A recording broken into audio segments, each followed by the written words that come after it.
evening. I'd like to call the meeting to order, and we'll begin the meeting with the Pledge of Allegiance, please. I pledge allegiance to the flag of the United States of America and to the republic of one nation, under God, indivisible, with liberty and justice for all. I have to let you know that the board met in exec session to discuss some personnel issues right before this meeting. And to begin with, everyone, Mrs. Eshelman and Mr. Wagamuth are not in attendance unless they're online for some reason. Both of them told me they couldn't be here, so just checking to make sure. And I'd like to read a statement at the beginning of this.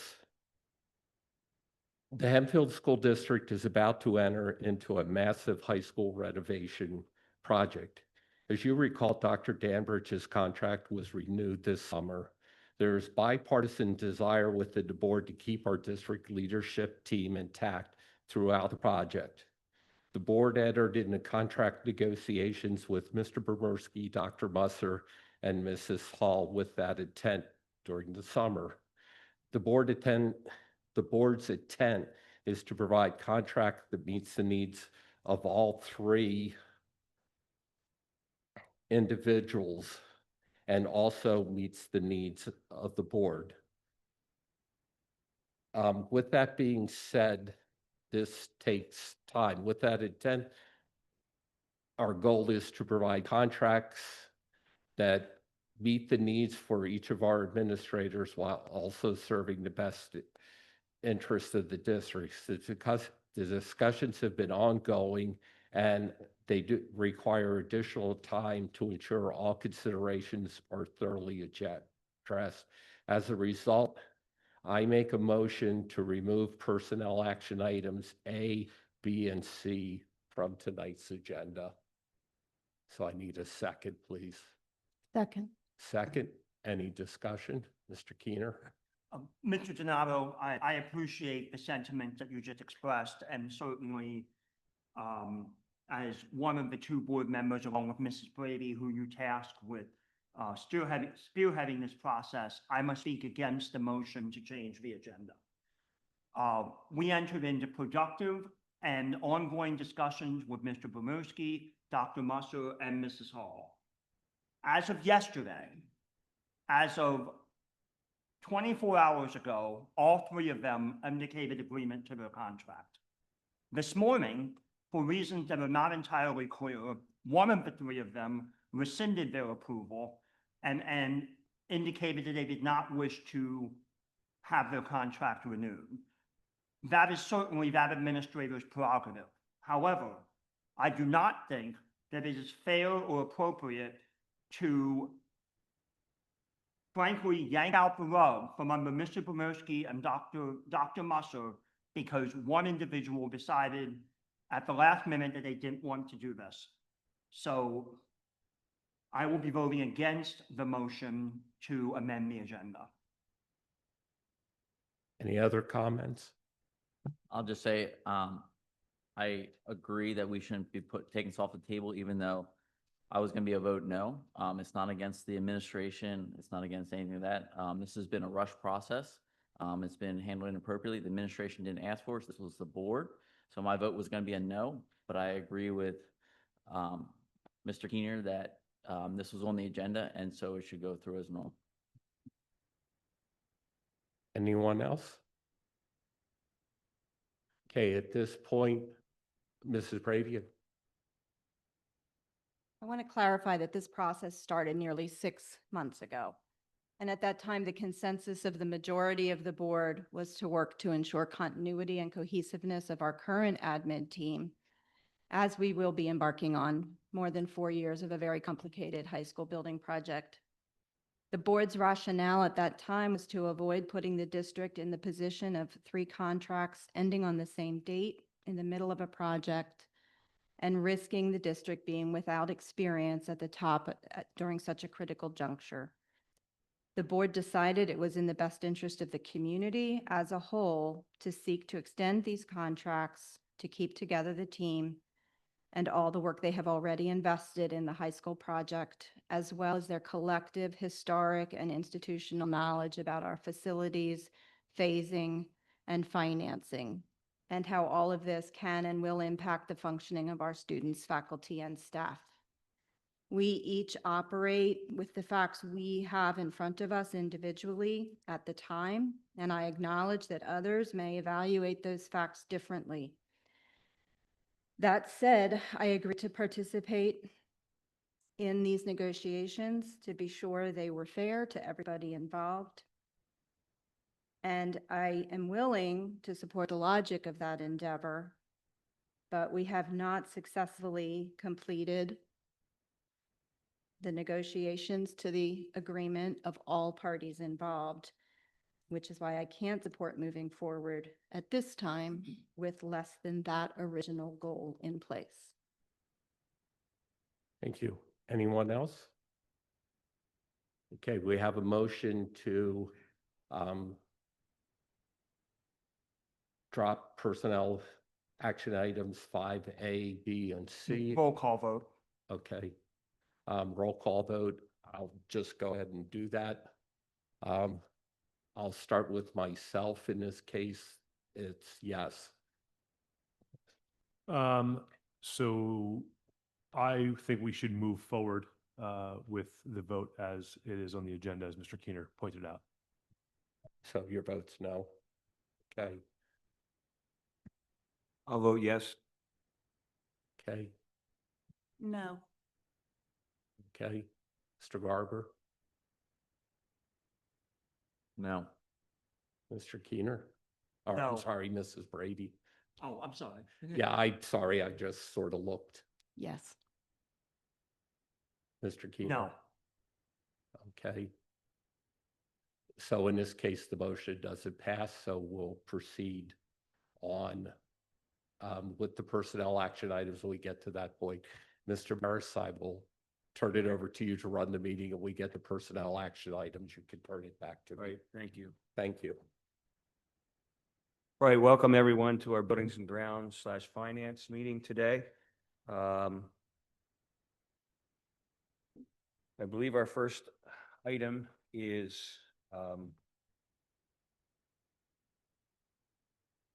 to review some information on, Mr. Mayor, do we have any residents? no, Yeah. no residents. I didn't, there's 0 requests here, so I didn't bring it up, but there is no residents. The first item on the Buildings and Grounds is Mrs. James is going to provide an overview of the bid results for the LPC HVAC project. Go ahead. Good evening.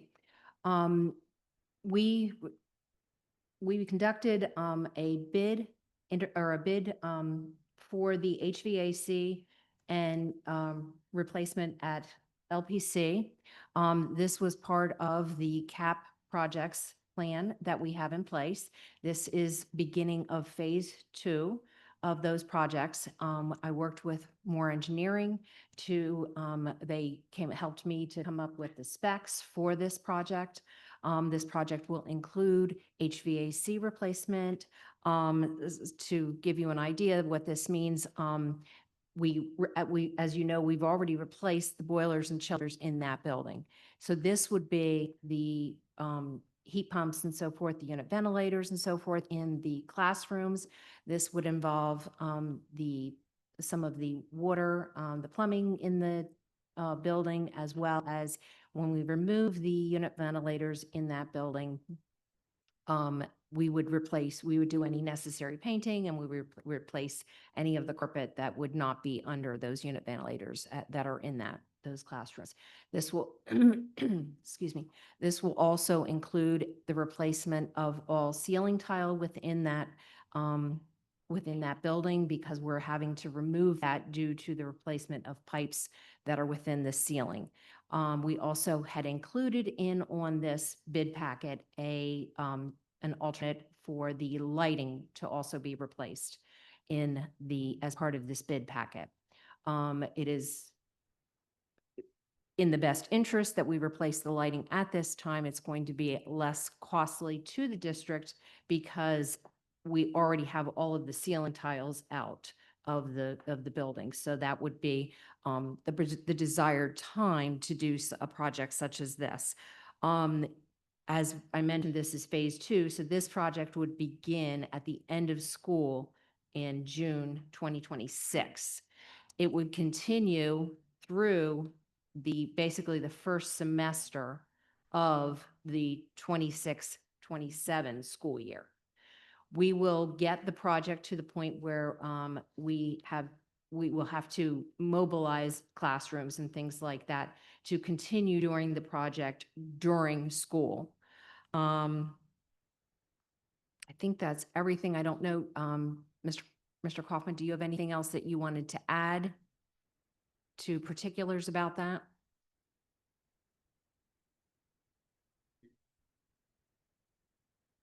I think you covered it very well. Okay. It is a ducted system we're putting in as opposed to univentilators, increasing your ventilation in the building, basically providing a more efficient system for you to operate. That's going to give you better conditions in the building, take away some of the challenges you've had over the years. From the lighting standpoint, right now you have original lighting in that building. We know that there was a concern with the budget, so we took an alternate bid for the lighting. The new lighting that's proposed will be LED lighting, dimmable fixtures. It is very efficient and it has a longer life than the fluorescent lighting. Kind of as Kim said, that it is the time to do this now. It's not just the tiles we're replacing, we're actually taking the grid down too. So we're taking the grid and tile down. In the base bid, they would be taking the lights down, storing them, and then they put them back up. There is a risk as we handle old fixtures of how they're going to work when they get back up. We have some contingencies in for that. But there's also a concern of, you've spent the money to upgrade your building and you still have the original lighting fixtures in it. So this is a good time. As we looked at the numbers, we're seeing around a 20-year payback if you don't include if you just look at energy. But you can't just look at the energy because you have lights that the lamps you have to replace over that life cycle. You've got the ballasts that are needing to be replaced. If you were to do that, which you're going to need to do that at least one time through this life cycle, that drops the payback down to about 6.7 years.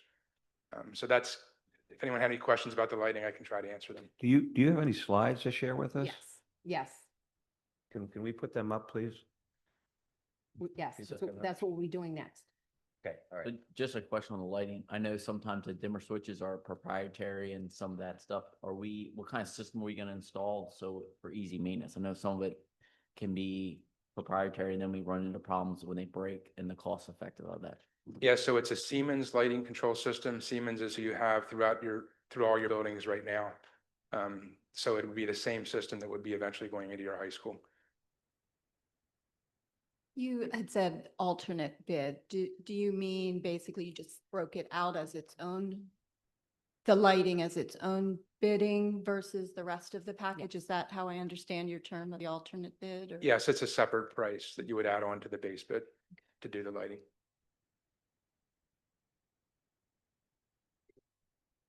Go ahead, Mr. Donato. Thank you. One question with the lights. I've noticed in my years of going around and visiting the building, the lights that are currently, I believe in all of the buildings are like in here, you flip them on, they come on and they go off. I've noticed actually at all levels that some of our teachers prefer to have the lights dimmed or off. Are these new lighting fixtures going to allow for that? They do. They allow for improved control, dimmability. They actually automatically dim too based on daylight. So if the lighting coming through the window from just daylight is bright enough, it'll actually reduce the power that you're using for lighting. Yes. Okay, that's great. Thank you. Any other questions? So as I mentioned, we put this bid packet together. We put this out to bid. Actually, can we look at the other one first, Mr. Graham? Yeah. So we put this out to bid and this was our response. What you'll see here is that we had 6 bidders that put forth the bid for the HVAC, we'll call it the HVAC side of this packet. The one in blue would be the low bidder for that, but we did have 6 that had submitted bids for this project. And then the next slide. And then, excuse me, for the just electrical portion of the lighting portion of this, we had 2 bidders that had submitted a bid packet, and then we had the one in blue would be the lower bid for this. You're not voting for any of this. This is just information. This will actually come to vote at the next formal board meeting. Both of the companies that are in blue would be the companies that we would suggest that we move forward with. And we do need to begin that process of moving forward with this because of all of the legwork that will need to be done prior to the start of this. If we don't, then it's going to delay the project portion of it. Could you refresh, what is the alt bid again? Additional? That's for the lighting. Okay. And just, you probably said I might have missed it. The HVAC was currently in our budget and capital expansion project, Yes, correct? that was It's part- it's the lighting that was in addition to, Right, we plan it that we both would be part of it. okay. So and- those both were on part of that Right, 3 to 5 year plan. correct. They were both on the cap reserve, which you'll see that soon. Yeah, I have a question. The current lighting is fluorescent, is that correct? Mhm. Is there an additional cost? Fluorescent light bulbs are very difficult to dispose of properly. Oh, we do So pay, is there, is that included in this price? I mean, are there extra fees for that or? No, that's included. The demolition and removal and disposal of the existing lighting is part of that alternate bid. Okay, so Yes. I'm just speaking from experience, trying to get rid of like 50 bulbs, like You're- tubes, almost impossible. and You are and correct. ballast as well. Yes. Okay, That's another reason why to make the change right now. all right, great, thank you.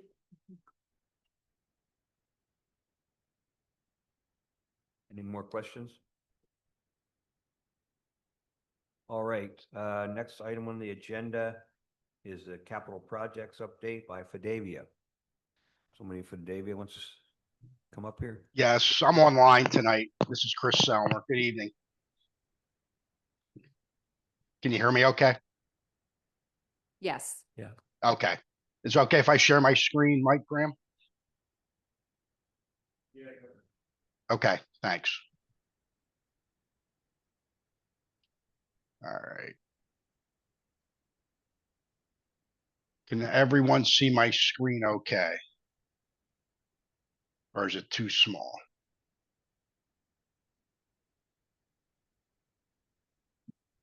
Everyone see this okay? Okay, just making sure. Larger would be good. They have copies locally as well, Chris. Oh, okay, great. Thank you. Okay, perfect. So just, if you have a copy in front of you. So this is the updated financials on the I'm capital sorry, could plan. you speak up a bit, please, sir? Oh, I'm sorry, you can't hear me? Is that better? Much better. Okay, thank you. So you'll see here, this is an update from the capital planning process, phase 1 and phase 2. And as you'll see with phase 1, we are almost completed. The only 2 outstanding items are the roofing projects. One which is pretty much finished up for the primary center. And then we're expecting Landisville Middle School to be completed by the beginning of November, first week. Once those are complete, everything is done for phase 1 of the capital plan. You will see that based on our budget versus actual costs, we did very well in phase 1. We had budget estimates around 7.8 million. We ended up coming in at 6.356 million, all in for spend. So you'll see in the green, essentially that was a $1.4 million to the good for the district to carry into phase two, which we're talking about tonight, regarding HVAC, the lighting bid, alternate, and then two other items that I believe Kim wants to discuss in a minute regarding a hot water heater replacement and playground surfacing. So if you go into phase two, you'll see the bid result, the base bid result that Mr. Kaufman presented came in at 5.9 million. You can see with our contingency, we budgeted 6 million. So we came in a little bit under on the base bid. The alternate for the lighting is highlighted in yellow. That's the 631,300. And then there's budget estimates for the hot water heater replacement and the playground surfacing. When you carry those numbers down below there, you'll see totals. You'll see a phase 1 and 2 budget total. You'll see a phase 1 and 2 budget plus it's budget plus actual based on the bid results that were just shared tonight total, leaving a balance of $383,480 when you combine phase 1 and 2. If you take then, I put in $177,000 contingency for the MEP work, just because it is existing footprint.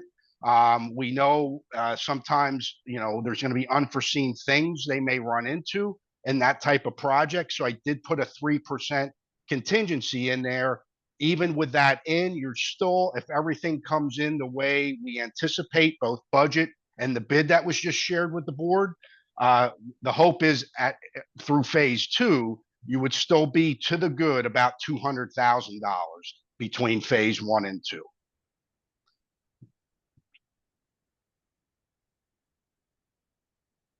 And then below that for the board, you can see we're starting to plan out phase 3, and we added actually a phase 4, which is spring and summer of 2028, since we just completed work this past summer. If you recall last year when we spoke about this, we said we were going to do things in 3-year blocks. So now that we finished a summer, we added another summer worth of work. That's very tentative. That will be coming back to you for discussion, obviously, as we move forward. But just wanted to demonstrate that tonight, that we're already starting the planning, sticking with that 3-year cycle that we discussed with the board last year. Questions? All right, thank you. You just remind Sure. me, was the matter? Hold on, go ahead. What was the matter with the playground surface? I don't remember that discussion. It was not a discussion, so I was just going to talk about that next. Okay, If you sorry. don't have any questions. No, you're fine. No, that's okay. That's why I highlighted those in yellow, because I knew they were going to be discussion items. So I apologize. I should have mentioned that. Go ahead, Kim. So the first item that's on there, Chris, can you share that screen again, please? Sure. 1 second. Just so they can see it. So the first item listed on there was, you're seeing a water heater replacement for East Petersburg Elementary School. We ran into that water heater in that building is the original water heater. It has begun leaking. So we had it checked out. It is rusting on the bottom. There's no repairing it. It needs to be replaced. So we spoke with Mr. Kaufman from Moore Engineering again, and spoke with him. He took a look at that water heater, and he was determined that the original water heater in that building is oversized for that building. So to replace it, what his suggestion would be to replace it with 2 smaller water heaters. Replacing it with 2 smaller water heaters would also allow our district plumber to be able to work on those water heaters, where the current water heater is not of the size that he can currently work on. So this would allow, still provide the same amount of the needed hot water, but it would allow him to be able to work on this. So we had Mr. Kaufman go ahead and create a bid, or create specs for that. And those specs are out there right now. We're trying to, because this is not something we don't know at what time it's going to start leaking a lot more. So it is something that we need to get moving on. So we are looking to get 3 bids from CoStar companies. So that we are working on that at this time and working towards getting those bids. So this is just information for you. As soon as I have those bids and those numbers, I will come back to you with that information so that we can vote on that as well at that time. Do we have a ballpark idea how much money we're talking here? Well, we had a bid, we put a bid placeholder in It's on here. this, Yeah, 106,000. where's that at? It's highlighted under your phase 2. Okay. So we're putting two of the same capacity so that one can be taken offline, or how? No, there'll be two smaller. I want to understand the rationale here. Have some redundancy. If one goes down, you will still be able to have hot water. As it is right now, when if that were to fail completely right now, you would have no domestic hot water in the building. And we're also putting them in an alternate location within the mechanical room, so that work can be done. And we could have just a quick switch over as opposed to having to take the whole system down. So we found some creative ways to make that work. So I guess I'm still struggling a little bit. We have an old water heater that's in need of repair and leaking, It's leaking, yes. but if we put a brand new one in, do we really need two? I guess I'm Yeah, questioning. because it's two smaller units. That way we have redundancy, but as Mr. Kaufman just explained. So the capacity of the two is equal to the old one? Is that what you're saying? It's actually a little less than the one that's there now is oversized. It's larger than it needs to be. Okay. So we're putting in two smaller ones. When you talk about water heaters in the state of Pennsylvania, if you get over a certain number of BTUs, you have to make them be ASME stamped. And to have an ASME stamped water heater is significantly more expensive than one it isn't. So we're actually going to something that's a little bit smaller to get underneath that regulation. So our guys can work. So that your guys can work on them. And it's less cost. These are gas? They're gas, water heaters? they're high efficiency gas water heaters. All right, thank you. Yeah. And then the other highlighted item is the playground item. So we would be talking about 3 different playgrounds here. These are at the newer prototype buildings. All 3 of these playgrounds are of the same, basically within a year of each other that they were installed. All 3 of these playgrounds have the rubber mulch in them. What is happening with the rubber mulch is that there's no real containment in these playgrounds for the rubber mulch. So the rubber mulch gets out of the playground, it goes everywhere, including in the building. And now what is happening is the rubber mulch has dissipated so much that the under fabric, there's a fabric underneath the rubber mulch that is now coming up and being torn and a trip hazard for students.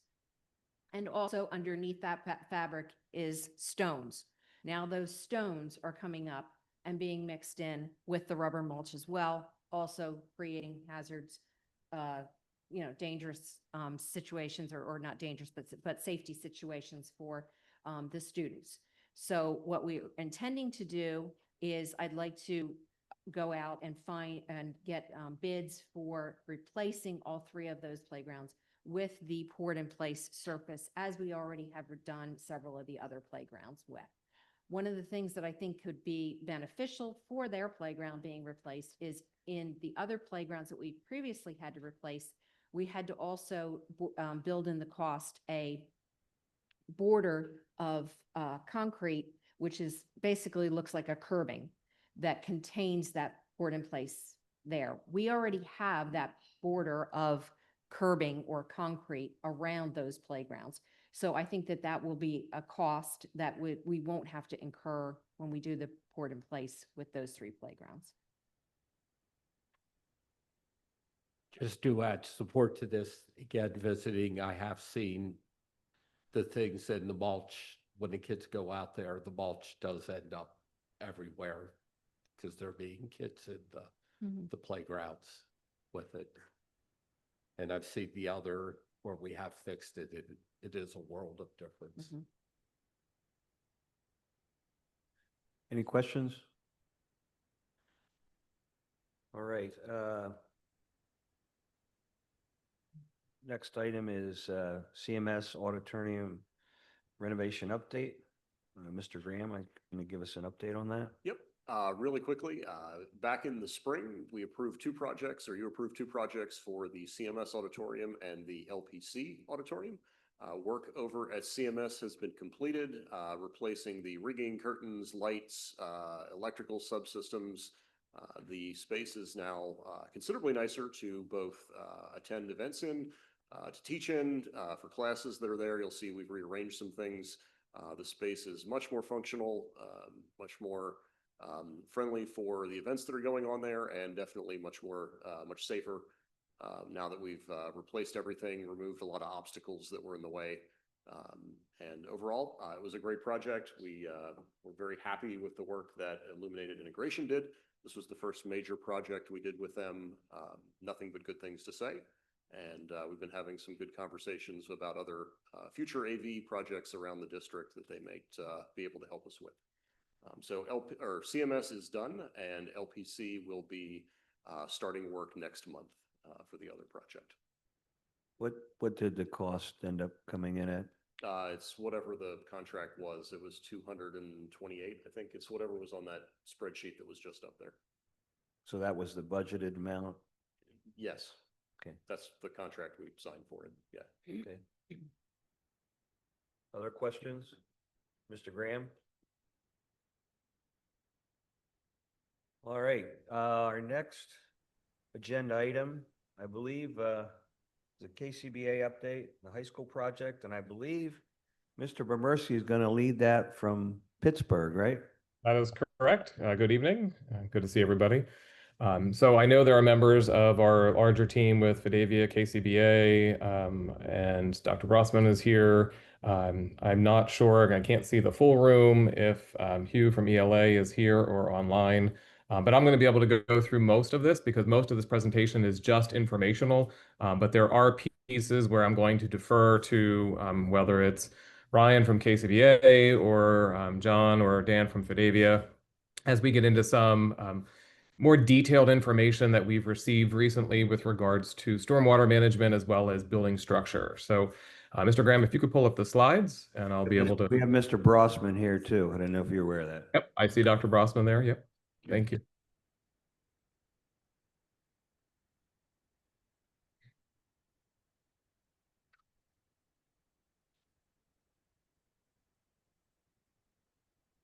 All right, so again, this is just informational. So if you can go to the next slide, please. As an update, our team, larger district team, has been meeting on a bi-weekly basis, and we appreciate the KCBA and Fidavia team who also comes to those meetings interchangeably with whether it's ELA, more engineering, et cetera. We've spent a lot of time recently looking at a lot of the land development and some of the building information models, which we're going to spend most of the time talking about tonight, but we want to give you some other updates in terms of just some building design, our baseball, softball field. I know Dr. Brossman did a really great job meeting with staff, with our KCBA team and others to look at design space inside of the classrooms, what should be there, what shouldn't be there, what can be used existing versus what we might need new. He also spent time working with student council on getting their feedback on specific areas. And then we also recently had a building and grounds board member committee meeting where we focused some of that informational stormwater and structural information, which we're bringing to all of you tonight. Next slide, please. So you've seen this slide before. You'll see as the new addition is built, the baseball field goes away. So if you can go to the next slide. Prior to getting all of this started, we really need to ensure that the baseball field and then therefore subsequently softball fields get the work done that they need. So we did that basically groundbreaking with our students. I know Dr. Musser shared that at the last board meeting, but it was a great event. And so if you can go to the next slide, these are just the renderings that we provided at that event for everybody to see. You'll see that the baseball field will be built on the former junior high field hockey field, which was moved in front of LPC LIC. That work is scheduled to begin early November.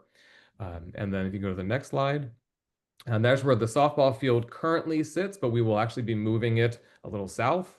And both fields will get additional work with drainage in the infield and outfield, as well as connecting to water so that we could water the fields as needed, new dugouts, scoreboards, backstops, etc. Next slide. These are just, again, this is a rendering of the baseball field, looking at some of the drawings from the dugout. The next one would be of the softball field, same piece. We do have those renderings available. They will be online for people to see. We'll be updating our website as well with additional slides. So go to the next slide. So now comes the important part of really focusing on our building structures as well as the land development. And this is where we want to provide you with some more information. We have been going through all of the geotechnical testing that's been required, and the team from ELA has been working with the Department of Environmental Protection as well as the Conservation District to see what is possible, because we continue to have infiltration issues with the ground and not really getting the proper drainage that we needed. So as a result of that, we have to change course with regards to what can be done with stormwater management on the sites and around the campus with any future work that needs to be accomplished. Because we have the infiltration challenges, we really have three options, and all three of those options are allowed per the PA Department of Environmental Protection, and they're known as the Managed Release Concept, or MRCs. So if you go to the next slide, this is the first example of an MRC. It's a surface facility. It's open areas exposed to open air. Of all of the options, it's the least expensive, and basically it is a pit that is covered and filled. You see plants there that will survive given the water that will be needing to sit in there until it is eventually released and absorbed into the ground. That is something that we are looking at as to where that might need to go from a either space and or cost standpoint. If you go to the next slide. This is kind of the middle level. It's a crate system, otherwise known as storm bricks. It is under the ground, and it can go under parking lots with enough earth covering above it. It is more expensive than the surface facility, but it's less expensive than the next option that we'll get to. But this option, think of it from like an egg crate standpoint, where water is kind of flowing through and then eventually being released. If you go to the next slide, this is the most expensive. It is a concrete storm trap. This would definitely need to go under parking lots or heavily loaded areas. It is the most expensive option, but when you look at cost, depending on the size of it, it could potentially be the most cost effective. So as we were looking at all of these options working with the team, one of the things that you will see on the next slide is a map of our facility. When you look at the new addition and the high school with all the different watersheds and where they flow and where the stormwater management needs to go in play. And so what you're going to see there are the two colors, green or blue. The green option is that surface facility where that is more kind of like what we have currently that runs along Kaufman Road by Buchanan, on that side of the building. The blue areas of what you'll see would be the subsurface. So those would either need to be the bricks system or the concrete system. And so one of the things that we're looking at, because the stormwater impacts every project that we do, so whether it's the high school, whether it's a parking lot, whether it's the baseball or softball field, any work in the stadium, the maintenance shop, all of those projects, we cannot move forward unless we have a stormwater plan that is approved. And so if you go to the next slide, what we are looking at right now and working with the engineers, they are working to finalize drawings and cost estimates and plans to have the stormwater design ready for us to be able to submit and then secure the necessary permits down the road. But what we are looking at for the green, that would be option one, an expansion of that surface area where we would have the ability for water to be sitting covered with plants and some types of grasses, where it would just slowly be absorbed into the ground. And then the blue items, what we are looking at would be that option two, that storm brick system where they are layered like an egg crate system on top. But they would be buried underground with enough earth covering on top because you see one of them is slated to go under the proposed band parking lot, where the band would practice, and we would use that as overflow parking for the high school and/or sporting events on the fields. What you also see there to the east of Buchanan, I'm sorry, to the west of Buchanan, is currently one of our practice fields. And that would require having the storm bricks underneath that and then built back up on top in terms of enough earth covering. What you see on the east side of the new addition to the high school would be 2 storm bricks systems. Initially, there was a lot of thinking that we would be able to put most of the stormwater design under the parking lot at the front of the high school. That is not what we are looking at this point, just given the design and the scope of what's needed, given the watersheds and the amount of flow that we need to account for. ELA and their team is working on kind of getting us those cost estimates to finalize the drawing. They're working with Vidavia and KCBA to make sure that the slope and all the grading and everything is accounted for, so that ultimate cost estimates of the high school that will come in November will include all the necessary costs. The goal for all of the stormwater piece that we are striving for is no later than November 30th. That is aggressive, but we need to make sure we're able to stay on track to ensure we can ultimately down the road, if all is approved, start construction and all the work by June 1st and obtain the necessary permits. Next slide, please. So before we jump into the structural pieces, I did just want to stop. Does anyone have any questions on the stormwater component? I'll throw one out. I know you said this, I think, 4 times by my count, but I'm going to ask anyway. In terms of the cost, do we have an estimate, or do we have anything that's even in the ballpark of option 1 versus 2 and what that cost would be? I just think about gathering ponds, and I think of mosquitoes, and I think of bugs, and I think of stench, and I think of unsightliness. Is that a word? It is now. I think of all the things that we don't, right? So if we're talking it double, triples, quadruples the cost, probably a different ballgame. If we're talking about a 10 or 12 or 15% difference, maybe it's a discussion. Do we have an idea of what that would look like?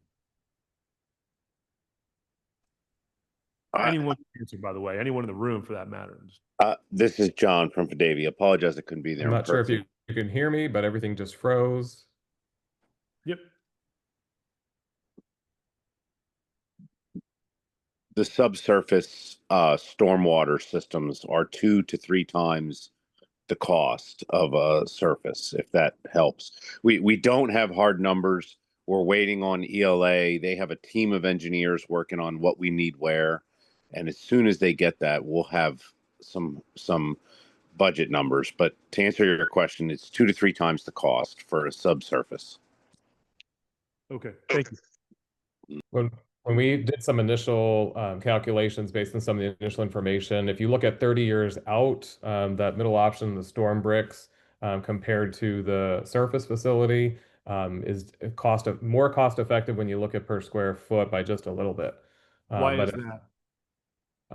Just because of the upcoming ongoing maintenance that will have to occur, and Right. checking and making sure everything's fine. And if things aren't, you have to dig it up and fix it. So. Understood. Thank you. So as we get those additional estimates, all of that will be coming back, and John will be using that as he's costing out the entire project, and that will be Vidavia doing that and bringing that forward. So with a storm brick, have we looked at I know we had a lot of rock and stuff. Are we able to even put that deep enough without blasting and causing all kinds of problems? Yeah, so I know the deepest underground basin that Hugh was recently looking at was 4 feet deep under the band parking lot. Sorry, 4 feet depth of basin, which would then be 6 feet, 8 feet down. So we're not looking you're 20, not 30 going- feet. I didn't know how not deep you that were far, planning on going with it. Right, right. And we have you've conducted geological testing, so Hugh has all that data, all those boring points to know where, if there are rock croppings, to avoid them. That's some of the reason why up in that upper parking lot, it's uphill, so water doesn't flow uphill, but there's also, some rock outcrops up there as well. So trying to avoid those. And option 2 and 3, though, did I hear this correctly? That you can build on top of it, you can put things on top, you can put structures on top of it, parking lots, et cetera? Parking lots. Parking Okay, lots. that's Now, about the extent of what you can build on top of that? so, we wouldn't advise building a building over top of any of Okay. these, because if something. Yeah, because something goes happens- wrong and you got to take the Yeah. building down to get underneath. Yeah, I'm just asking for clarity. Yeah, and I appreciate it. All right, very good. Usable And space. Wagner, to that point, that's why strategically we were looking at different areas around the high school so that if down the road something did or wasn't functioning properly or did need to be addressed, we'd be able to access it easier as opposed to under a building. Yep, makes total sense. Common sense, I think, would probably answer a lot of these questions, or at least that final question, but I don't know. Maybe I don't trust my common sense these days. It's like You never know, somebody's done that. I mean, yeah, I don't know what I don't know. Somebody's done So, that. yeah, I'm not an Land- engineer. land- Thank you. Lands at a premium.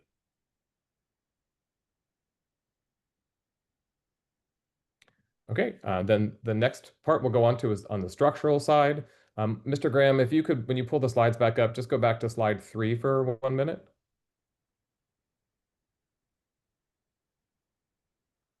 Hold on, we had a laptop, I think, died or something. Mr. Graham's getting us back, so hold tight. He's going to build a brand new laptop from scratch. He has 3 minutes to do it. I bet he does it. I'll give him 2. He might still do it. Clock, Mike.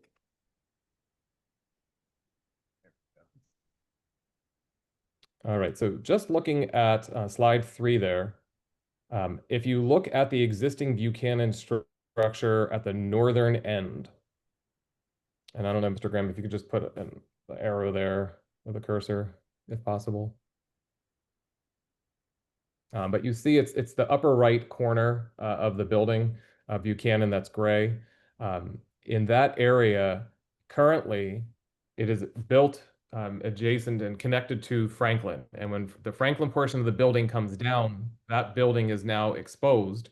And the structural engineers from Keystone Hood who've been out evaluating the building have determined that that part of the building there was not initially designed to be exposed all by itself.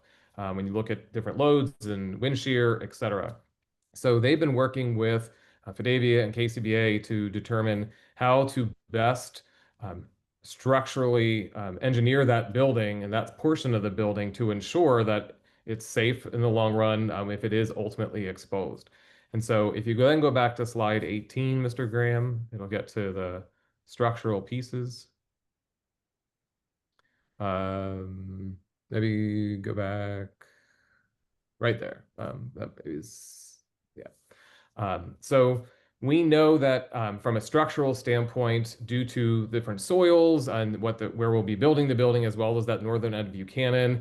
And in addition to that, it has been determined that where the Buchanan roof and the PAC roof meet the new portion of the building, that there's structural work that will need to occur there that was unforeseen until they really got in and started looking at the building itself. So if you go to the next slide, and the next slide really just talks about the foundation, and given the soil testing and all the work that was done to determine what type of foundation will be needed, we are going to have to upsize the foundation. So whether it's a typical 4x4 or 8x8, from a footer standpoint, we are going to be hitting the 10x10 up through potentially 14x14. Just depends on the structure or size. This is not uncommon when you get to 3-story buildings with challenging soil underneath. We know that KCBA and their team is currently experiencing this with another high school that's in the works in the eastern part of the state. So all of this has been coming into play. So if you go to the next slide, I'm going to turn it over to John because I know he's here, and this is more his area of expertise, but this is that northern end of Buchanan where additional structural work needs to occur. So John, I'll turn it over to you for this. Well, I would say this is still a work in progress. Like, we have shear walls, we have X bracing. We're actually going to be replacing some of the exterior wall. We're kind of following Keystone Hood in terms of pricing it up. They're still crunching numbers. They're still looking at different areas of the building. Like, this is still a work in progress, but I mean, we're following them closely in terms of pricing. We've got to, this involves I mean, from a 20,000 foot view, this involves like removing floors all the way up through to the roof deck from the foundation, and in putting additional columns in, putting metal X bracing in, putting replacing masonry walls with grouted walls, that sort of thing. So it's a work in progress, and we should have those numbers together in a few weeks. So, understanding that it's still a work in progress, is this a $100,000 problem, $1 million problem, or a $5 million problem, or worse? Well, following along with them, the foundation work and the structural work to date, we're looking at a potential impact of approximately 3.5 to 4 million. Okay, thank you. Mm-hmm. That is total cost, not additional cost, correct? Well, that is additional to the budgets that we have presented previously. Okay. Are we confident that whatever we come up with will be a solid fix and not cause long-term issues? I'm assuming this is kind of a normal problem when you do buildings like this. Yeah, Or normal start- concern, I should say. Depending on the age of buildings, depending on when additions were built, depending on what design criteria were utilized for those, it's a common practice that we have to come in and reinforce existing structures. So yeah, Keystone Hood is designing this to, maintain the same lifespan as the addition that we're putting on the building. I would agree. I mean, for what it's worth, like I've been in all the design meetings, and these guys are thorough. They're looking at everything.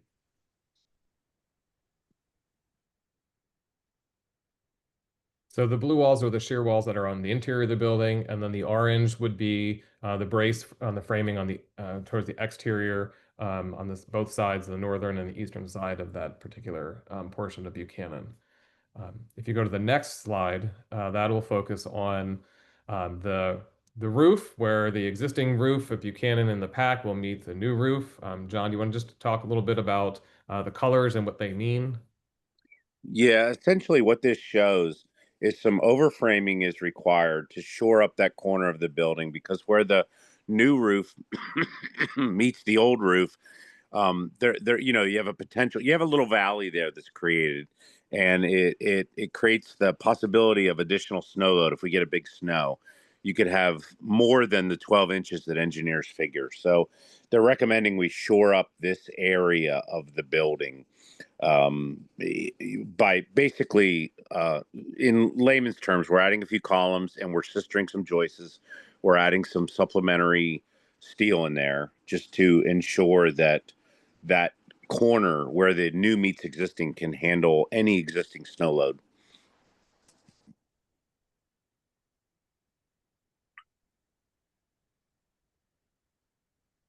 Any questions on the structural information that was shared?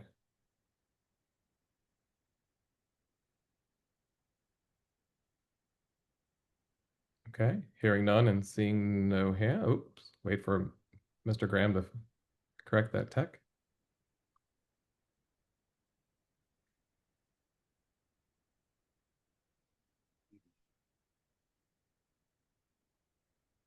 All right, if we can go 2 more slides.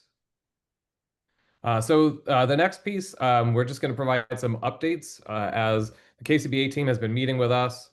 They've been providing information with regards to the exterior design process and trying to find ways for the work that needs to be done in the exterior part of Buchanan to connect the look of Buchanan to the building, but also upgrading, modernizing.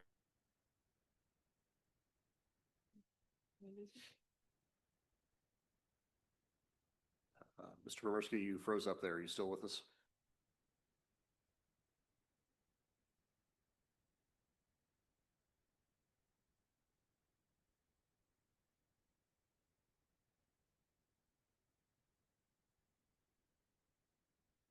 We can take it. I don't know who's going to continue. That's fine. Yeah. So if you advance to the next slide, Mr. Pomersky comes back, he can certainly chime in.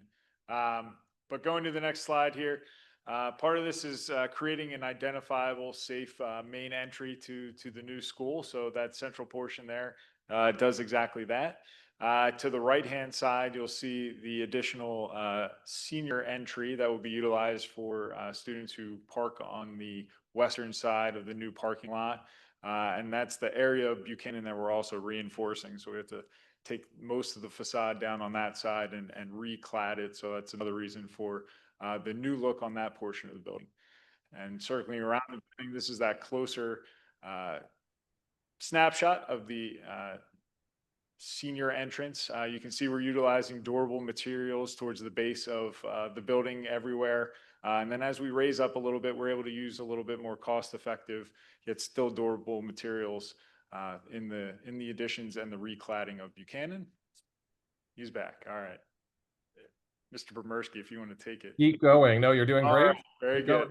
good. So if you go to the next slide, here we slide around. We're just gonna pan around the building. So this is the northeast corner of the facade. You can see we're using a mixture of red brick as well as a dark brick, paying homage, obviously, to your school pride. As we come around the edge of the building there too, on the left-hand side, that's the tech ed wing. So wood shops, metal shops, and in front of us are a variety of classrooms, main entry or main admin, as well as main counseling suite. Moving around the building yet again, this is the entry for the preschool entry, as well as the balance of the tech ed classrooms. And continuing around the building again, you can see we carry that theme of the red brick and the dark brick around the building to the southern entry. This is off of Kaufman Road, facing towards the stadium. And if we go one more slide as you back up, you can see that will really carry a presence there from Kaufman Road and from the existing drive. And then just a reminder, the PAC in Buchanan remains as it is. That facade will remain as it is, but we're really trying to tie it in the new addition and the existing Buchanan together. And one of the nice parts about that is you have the look of the pack, and then you have the design on the northern end, and then on the eastern end of the building itself that has kind of a similar look of something kind of popping out there. So those are just some current exterior images. I don't know if anyone else from the team wants to share anything else with regards to anything exterior. So I can share, we met with our student council members earlier last week and again this week. Shared some of these images with them. They were very excited about it. They thought it looked cool, modern. They had favorable response to that design. It's very different than what we were showing last spring, the initial design. But at least from the student side of things, they really liked it. Did they also look at the interiors, or were you mostly just looking at the exterior? They did. I didn't know if we were showing any interiors tonight. I was going to wait. Yep. Okay. Yep. Wait to talk Why about. don't you just go on to the next one, Bill?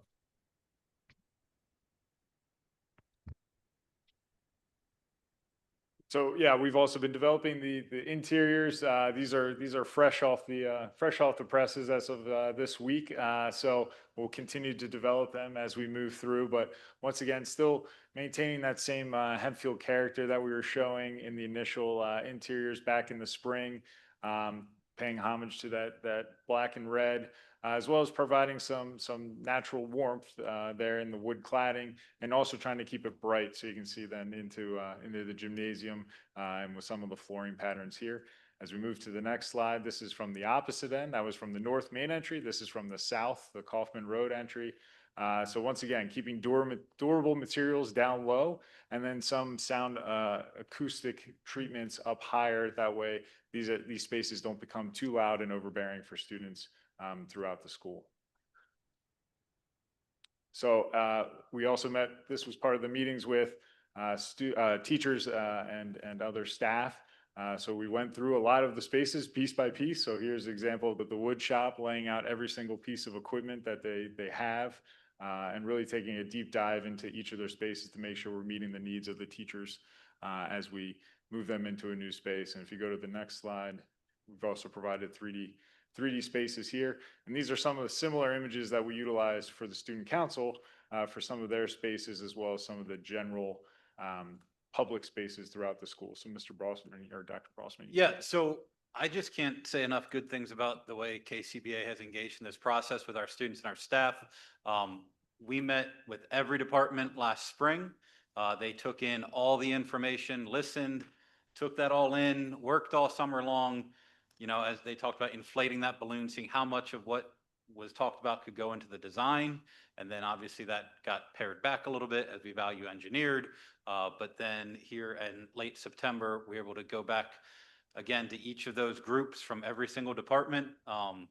This is like 3 days worth of meetings and getting all their feedback, and they got to see the layouts that KCBA was able to come up with and provide feedback in terms of, yes, this works, no, this doesn't. Could this door be here? Could this counter be there? You know, it was very interactive and just really positive meetings. We also were able to do that recently with student council with regards to the one space that they had asked for was that student store. That's in there. They got to see some of those interior images of the learning commons, and they're really excited about the competition gym and being able to enter from the second level.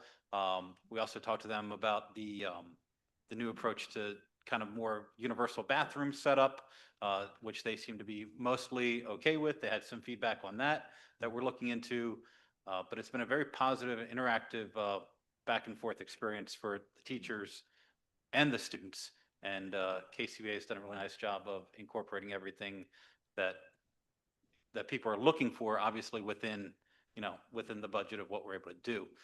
One last piece I'll share: the students, those interior images are very new. I think that's the second I just saw those, but the students are excited about some of the what we're calling open SGI spaces, some of that hallway space where they can work or do some small group stuff during class. That's one of the big things. When we started this project, we talked about our classrooms being undersized. And if you're in the high school, in the hallways, like we just have kids in all the hallways splayed out on the floor on their iPads. You got to kind of step over students as you walk down the hall. So they're excited to have some bigger classrooms, and then if they need to, you know, pair off a little bit in the hallway, to actually have some places to sit and collaborate and that type of thing. So I appreciate your comments there. KCBA obviously got input from the staff, the students, administration. But in addition, I think you brought in the latest innovations in education. So all combined, we're getting the best that we could get with the money that we can spend. Absolutely. So, and I think that's one of the reasons we went with KCBA, because of the innovation and creativity. And I think you guys have showed that to us, so we appreciate that. Thank you.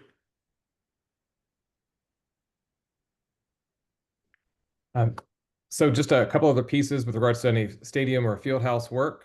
So if you go to the next slide, this is just a reminder that as we have two paths, one path being the high school, the other path being everything else.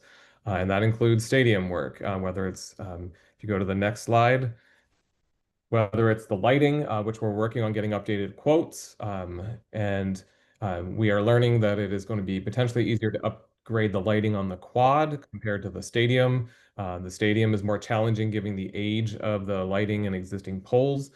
So those are some of the pieces that we are working through getting those updated quotes. We do need a new sound system as well in the stadium. And so again, we're getting quotes on that. But in order to do the sound system, we have to do the lights first because the speakers will go on the poles. But based on the age of the lights, we need to work with the lighting company to make sure we're not going over the weight with new lights potentially being added to the poles before the speakers can go on. So that is definitely going to be a timing piece. We've already talked about bleachers and press boxes kind of from an update standpoint. So on all three of these areas, we are working on getting updated quotes. So ELA, Fidavia, KCBA are kind of working through all of these pieces. All of that will be coming back. But I did want you to see kind of on this image, if you look at the road, it's almost kind of in the middle. That's Moomaw Drive. Up to the left across from the quad, that's where you see the potential new field house. You can see then beyond that, on the beyond north of the quad is the band parking lot and overflow parking.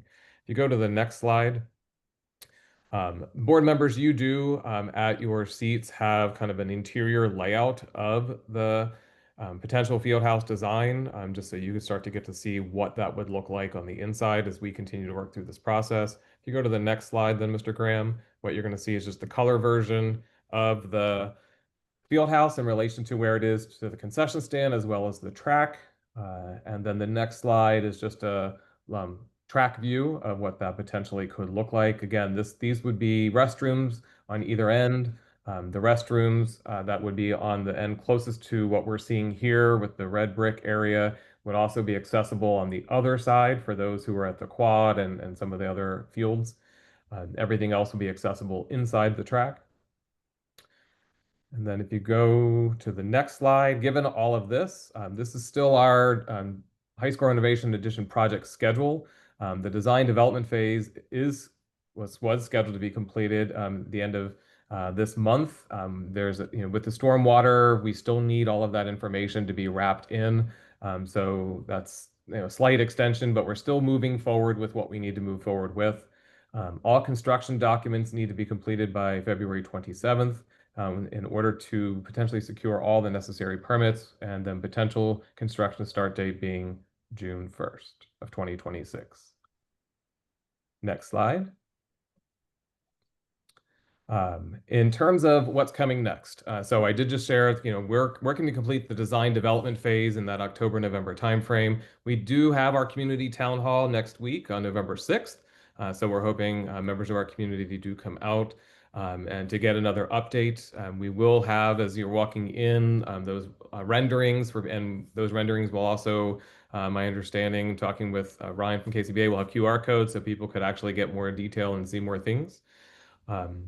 The construction on the baseball and softball fields work. The baseball field work will start in early November.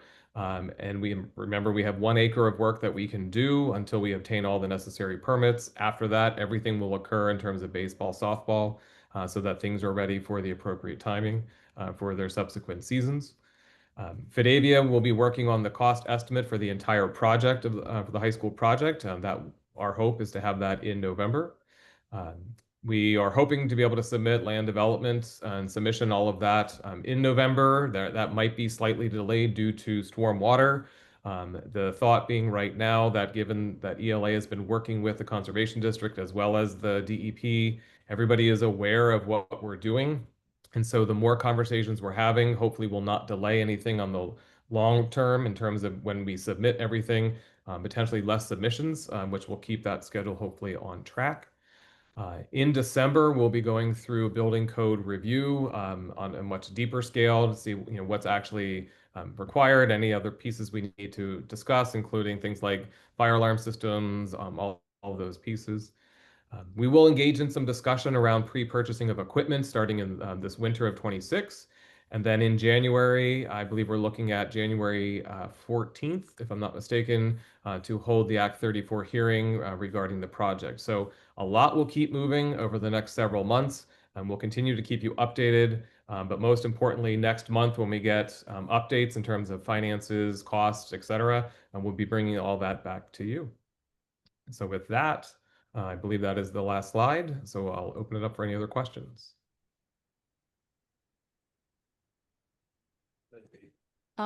Mr. Bomirski, if you could just clarify for the benefit of those that haven't been as in deep this process as some of us, what the meaning of the Act 34 hearing is in January.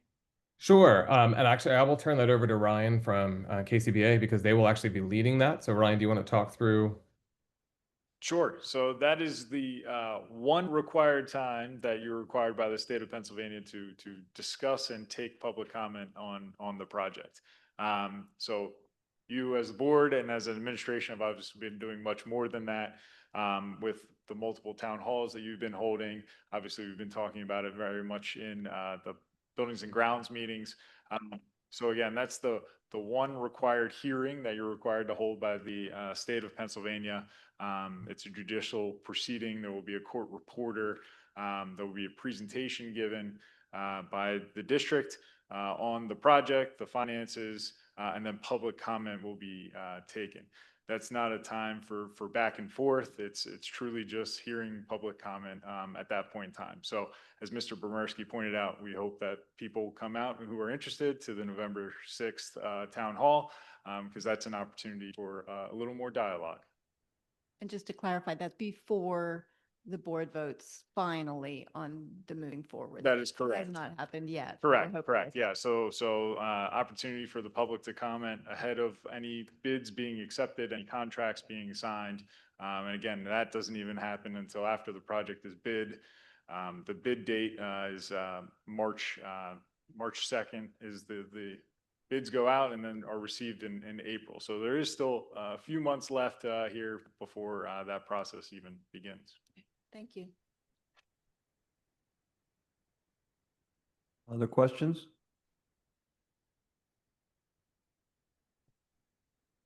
Okay, so that concludes that Thank you, presentation. everyone. Thank you.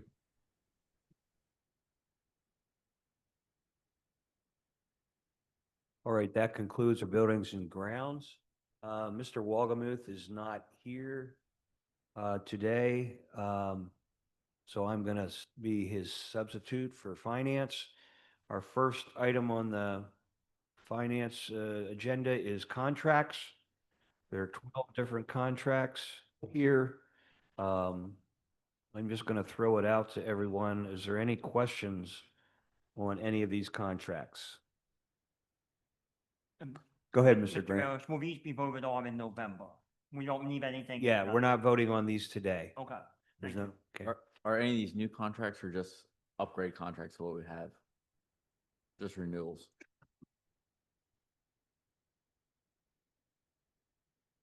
So I think Creative Strings is tied to a foundation grant, so that's, I believe, something different. Communication Essentials is a new translation service that we are using to add to our additional translation services. I believe most of the other ones are annual renewal type contracts.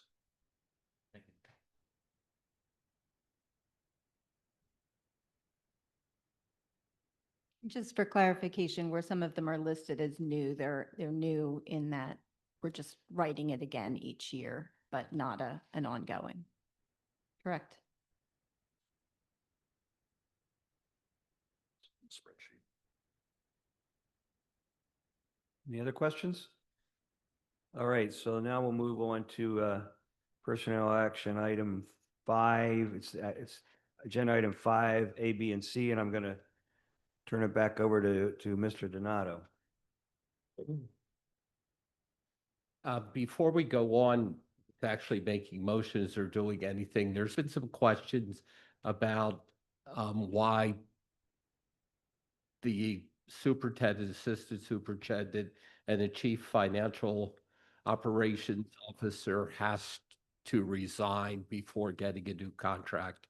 And the reason basically this is we operate under the school code of 1949, and we have to follow the rules for that.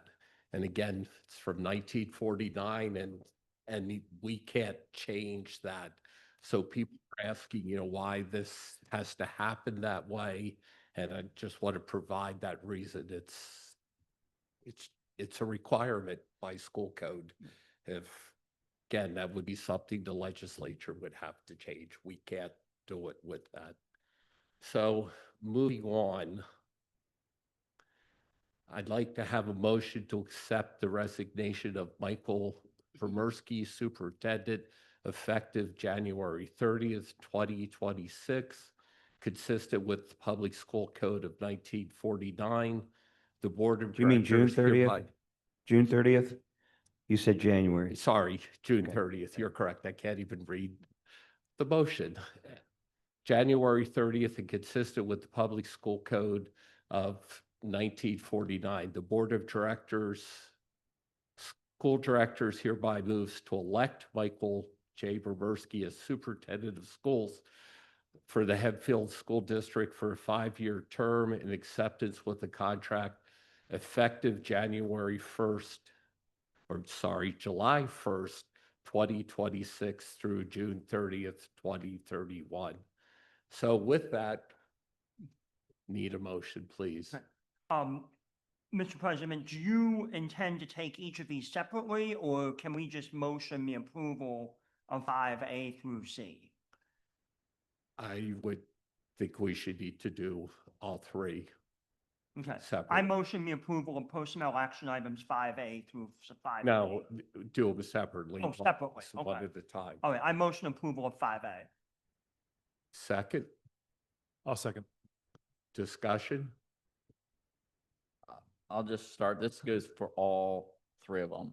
From the start, I expressed concerns at this time about, my vote will not be to support any, my vote is a no, not to, against any administration. I support the administration completely, and I express that to each of them individually. It should be understood that the administration did not seek the new contracts. Members of the board chose to initiate contracts for this school year. I believe this process has been inappropriately rushed and poorly communicated. The board has not had adequate time to thoroughly develop contracts nor ensure that competitive benefits are fair, competitive, for all responsible. However, it was published on the agenda as an action item and therefore should be voted on, not to remove it at the last minute. That's why I voted to keep it on the agenda. Because of this reason, I'm voting no. It'll be for all of them. I think they all are groups together. So just that justification for all of them. Like I said, I support the administration completely, and it has nothing to do with that. And there should be no surprise to the board members as well. I'd like to read a statement Mr. Wogelmuth asked me to read for this vote. And since he can't be here, I'll just go ahead and read it. He says, "Good evening. I apologize for not being able to attend tonight's committee meeting. However, I feel it is important to share my perspective regarding the administrative contracts for superintendent, assistant superintendent, and chief financial officer. I want to begin by emphasizing that I value our administration and the entire Hempfield team. The administration did not request an early contract renewal. While renewing contracts ahead of schedule is not inherently problematic, adequate time should be taken to complete a thorough evaluation. The process has been rushed. Consequently, adequate time to review salary ranges and have discussions around the contracts have been limited. Some of my colleagues have been leading the effort to move this decision forward quickly. I, as well as others, have requested to slow the process. This request has largely been ignored. For this reason, if I were present this evening, I would be voting no. My no vote should not be interpreted as a lack of support for our administration, but rather as an expression of my concern regarding the salary ranges and how they have been applied to the positions. Thank you." And I just want to add, I'm also going to be a no vote, not because I'm against, I totally support our administrators. I fully value their services. I think they're exemplary. But I feel the same as Richard and as Justin said, that we need to take some more time here and not rush this. Anyone else? I plan to vote in favor of the superintendent's contract. I disagree with my colleagues who think this process has been rushed. This process started many months ago when a significant majority of the board decided that they wished to keep the core administrative team together through the building project we just spoke of. These contracts, if they are passed and if they are accepted by each administrator, will keep them under contract through June 30th, 2031, which is after the high school project is slated to be completed. It is a team that has worked together effectively and has served the district well. It is in the best interest of Hempfield to keep these core leaders here, to demonstrate our commitment to them, and the best way to do that is to offer a new contract under reasonable financial terms, which reward them for their service while being cognizant of the fiscal challenges of the district. Anyone else? I will just reiterate my rationale that I entered into this with the understanding that we could achieve 3 agreements successfully. while we thought we were there, we found out we weren't. And I do believe that part of that was because the last couple, I would say the last week, as we were trying to finish, I don't believe there was enough time for all the parties involved. It was enough for some, it wasn't enough for others. And I do not feel like it's a wise decision if not everybody felt comfortable with that timeline to move forward. I am in support of the contracts that are on offer, but I am not in support of asking people to review them and agree to them without sufficient opportunity to negotiate. It is a negotiation. And I can't in good conscience at this point move forward with that. And as others have said, it is in no way, and I have said this to the staff, it is in no way a reflection of them, their expertise, their guidance to us, or why I thought they would be very and are very valued moving forward for the building project, which was the reason I embarked on it in the first place. First, excuse me, first I'd like to say thank you, Grant and Judy. They have spent a lot of hours doing research, looking across salary scales, different options that are always a part of a contract negotiation, employment contract negotiation. Also, these negotiations, the details are not for the public. It's a personnel issue. But I want to say thank you for that. They've been working on it for 6 months. I'm a big fan of our administrators.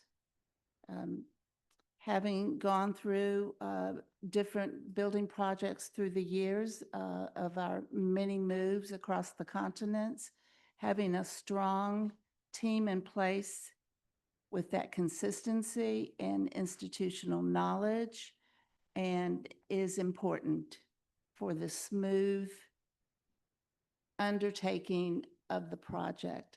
There are going to be enough things, as we heard tonight, well, we've got to have this done and this done that we didn't anticipate. And it just reduces the learning curve. Plus, I just support them and I'd like for them to stay around. And I'm going to be voting yes for that reason.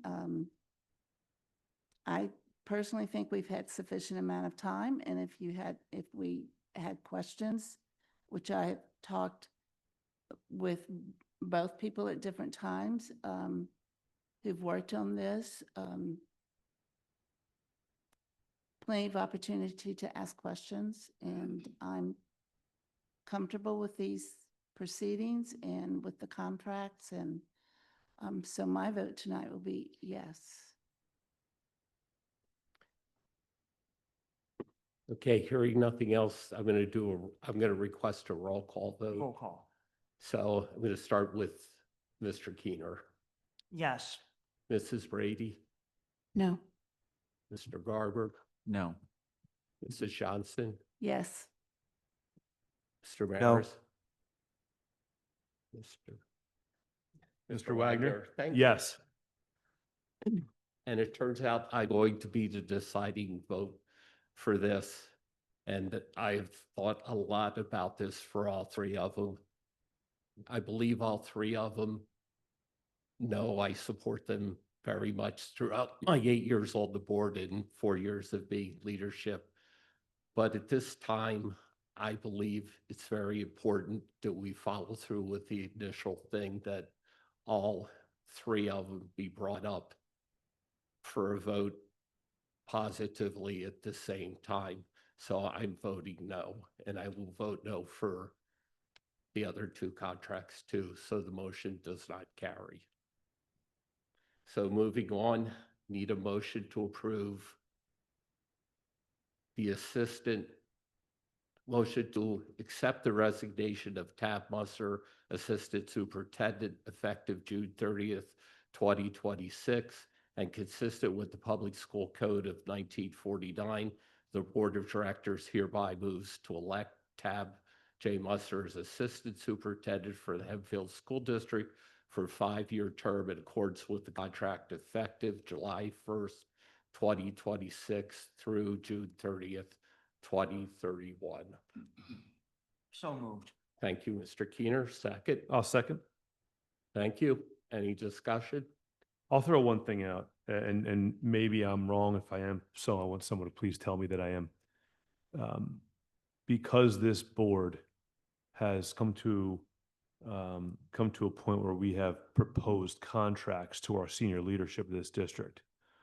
Does that mean that once we approve these, that there can no longer be discussion thereafter?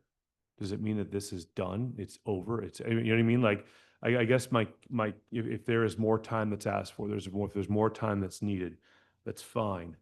But does this mean that starting the second this meeting's over, those discussions are done? Is that what that means? No, I believe I at don't think this so. point, Okay. I believe, well, first of all three of them have contracts through the end of 2027. Right. So this So- is in no way June saying, 30th, Mr. President, June 30th. Of 2027, right. yeah, They would have had contracts. The contracts were still good for another 2 years. right, which I today. was good. Yeah, So but now they're- we. They're changed still it to good. one. They'll continue, assuming, I guess that's my point. So for the next year and 8 months, right? If my math is right. There can be further discussion on what needs to happen, right? correct. Yeah, I believe Okay, so. so I would like someone to tell me what stopping this now does. Help me understand that. That's the first thing. Second thing is, the other thing I want to know is while the spirit of this move is all about keeping our leadership team intact, which I could not be more in favor of, by the way. I think they're fantastic. I also want to know why 1 or 2 people and what happens with them is predicated on another person. Right? If you want to keep the backfield in place, and they're an all-pro backfield, and the quarterback's in and the running back's in, but the fullback's like, you know what? I want a little bit more time to think about what you got proposed to me. That's okay. We still have 2 all-pros, right? And maybe we'll have a third. So I want to know why the no's. And again, if I'm missing something, I want someone to I please. think a couple board members expressed a desire, I think Judy expressed a desire to do all 3 at once. Mr. Mayor, I'm sorry, I can't hear you. I said, I think some board members expressed the idea that they would like to do all 3 at once versus separating them. And let me respond to that. That's exactly what was on the agenda, and that was the plan up until about 9:30 this morning, when one of the administrators withdrew her previously indicated acceptance. So I'm sorry, and I'm not trying to be inappropriate, but at the end of the day, everyone was in agreement until this morning.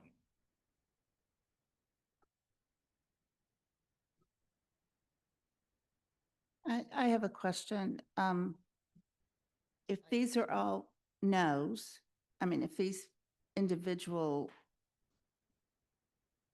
motions don't pass, then can we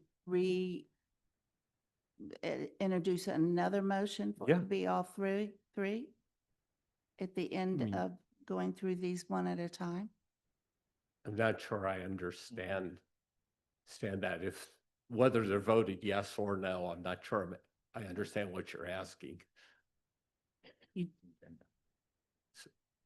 I don't understand what you're at. We're doing all We- 3. We're doing all 3 individually. Yeah. Yeah, I understand that. Okay? That was not my question. What was your question? My question was, as we go through, and these obviously are going to be voted down, can someone then come back and say, I want to make a motion for all 3 to be voted on together? It's in the agenda. for 'em to be voted separately, it would need to, 24 hours. Point of order. go ahead. I believe, Mrs. Johnson, that if someone who voted no then went back and requested a reconsideration, then it would be permissible to revisit them in the manner that you described. But that would All be three a at wait for the once. chair. All three at once? Yes. Okay, thank you. Other discussion? Okay, same procedure, Mr. Keener, Yes. Mrs. Brady, No. No. Mrs. Johnson, Yes. Mr. No. Maris, Mr. Wagner. At some point, I still would like a couple of my questions answered from other board members at some point. Maybe not tonight. It doesn't appear that that's going to happen, but at some point, I'd like those answers to be thrown to me. But I will vote yes. And I once again will vote no. And then finally for C,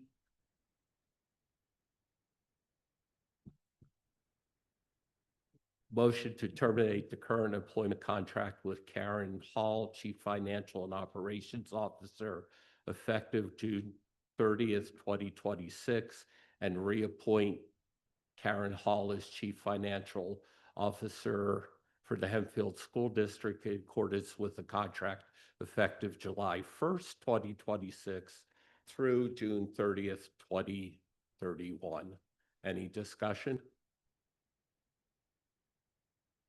Mr. Wagner expressed a desire to have some answer to his questions. Should we pursue I that? think it's irrelevant at this point, Mrs. Johnston, although I appreciate the call out. We can talk about this another time. Okay. Thank you. Okay, Mr. Keener. I'm Is sorry. there any, I'm sorry, any other questions, discussion? So I need a motion, I'm sorry, I need a motion to, and second, which I think we've had. Yeah, so Mr. Keener, Are you asking for a motion or a vote? We need a motion first. motion, You know? Motion. thank you, Second? thank you. Any more discussion? Okay, Mr. Keener, Yes. Mrs. Brady, No. Mr. Barber, No. Yes. Mr. Maris, No. Mr. Wagner. Yes. And I'm going to vote no again. I'm going to provide some of my rationale for this. While initially, I believe with the three individuals, well, initially it seems like there's one person, I believe there's more than one individual that would really like more time to consider their contracts. And I want, again, I initiated this in the summer, and I want them as much as possible to be happy with their contracts, given the constraints of cost, et cetera, and et cetera. And that's why I changed my vote to a no tonight, to give opportunity to go through that. So with that, none of the contracts are approved.